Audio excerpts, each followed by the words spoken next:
السلام علیکم ورحمۃ اللہ وبرکاتہ۔ پیارے اسلامی بھائیوں، آپ کے سامنے ایک ایسا وظیفہ لایا ہوں جو سفر سے پہلے پڑھنی ہے۔ اس وظیفے کو اگر پڑھیں گے تو انشاءاللہ الکریم سفر میں آفات سے حفاظت ہوگی، آفت و مصیبت پریشانیوں سے امن میں رہیں گے۔ بہت ہی آسان وظیفہ ہے۔ اس وظیفے کو بتانے سے پہلے میں بتاتا چلوں کہ یہ بزرگوں سے وظیفہ چلا آ رہا ہے۔ کن کے ذریعے سے حاصل ہوا سنیں۔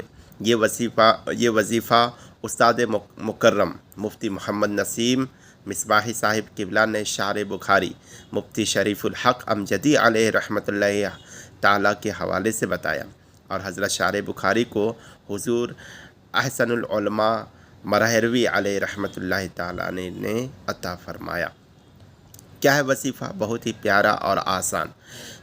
اللہ محمد محی الدین، اللہ محمد محی الدین، یہ 3 لفظ ہیں۔ اس طرح سے بولنا ہے سفر سے پہلے: میری پشت پر 3 اللہ محمد محی الدین، میری پشت پر 3 اللہ محمد محی الدین صلی اللہ علیہ وسلم۔